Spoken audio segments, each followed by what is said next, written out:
Well, the class of 2018 for our Drive Car of the Year awards is an absolute stellar field, proven by the fact we have 11 new class champions from our 14 different categories.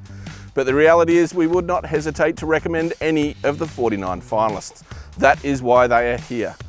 But these cars behind me are amongst the best of the best, setting new benchmarks in their individual categories. The Porsche Cayenne S, as the best luxury SUV over $80,000, is an impressive machine that proves you can have it all in just one car. From the brilliant flexibility and performance from its drivetrain, and sports car-like handling from its chassis.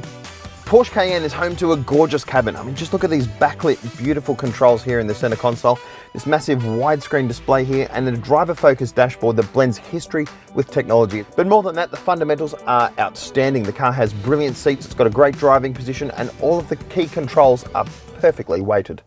The Hyundai Santa Fe is ultimately a more affordable alternative, and as our best family SUV for 2018, impressed the judges with its confident style, spacious and versatile cabin, family-first safety credentials, and comfortable on-road manners. This is a car that you can drive interstate in a day, no problem, at the freeway speed limit with a full load of people and their luggage, up a hill, into a headwind, doesn't matter. It can do the job, and that's what family cars need to be these days. And the South Korean car maker's first attempt at a hot hatch with the playful and punchy i30N beat its pocket rocket rivals to claim the best performance car under $60,000 on the strength of its performance and value for money. This is a car packed with technology that still drives like it's an analog car. It feels like it's connected to you, and that's something that so many modern cars don't feel like. These cars stood out as 3 of the 4 finalists vying for the coveted overall 2018 Drive Car of the Year award. But there can only be one winner of our overall Drive Car of the Year award, and that is the 2018 Camry Hybrid. For starters, it is no longer the most boring car in the world to drive. Toyota boss Akio Toyoda promised to banish the company's reputation for building white goods on wheels, and it has succeeded with models like the 86, which was a huge success and went on to win Toyota's first Drive Car of the Year award in 2012. That dynamic thread has then been woven through new arrivals, such as the funky CHR City SUV and even the latest Prius Eco Warrior. But nobody, and I mean nobody, expected the Camry to ever even have a dose of the same dynamism, let alone one with a petrol-electric powertrain. And yet, it has.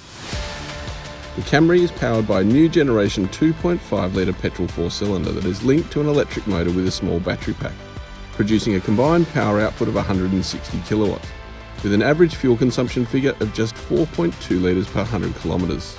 The rest of the package is also really well suited to Australian modern families. While passenger cars like 4-door sedans aren't that popular anymore, this thing argues against that because it's got a heap of space, it's beautifully comfortable, and it's got plenty of toys. The presentation of the cabin is nice and modern too, with some great textures and good quality soft touch materials. Now that philosophy has transformed the Camry from what was ultimately the most boring car in the world to something that is hugely adept at any environment, whether it's taking the family to the soccer match on the weekend around the suburbs, cruising out on the open highway, and as we found out, it's even actually quite fun to drive on a racetrack.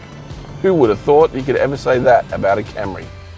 Now it's not all roses for the Camry though, as there were some gripes by the judging panel, with some highlighting that its regenerative power under deceleration made the brakes feel a little wooden, while others felt its electronic safety systems were overly aggressive in the simulated emergency procedures, taking away from the fundamental brilliance of its chassis. You can't think of the Camry's hybrid powertrain as something you'd find in a sports car, but what this does do really, really well is it's seamless and it's quiet and it's smooth, and ultimately it's fuel efficient. You will pay a small premium over the entry-level petrol engine, but I reckon you'd make that back in about a year or so of general motoring.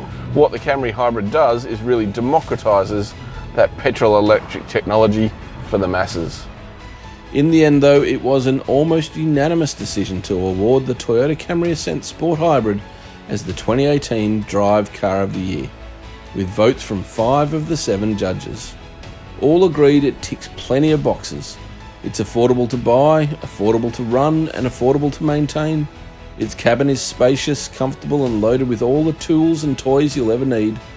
Its safety credentials are right up there with high-end luxury cars. And most surprisingly, it is both effortless and enjoyable to drive. Who would have thought?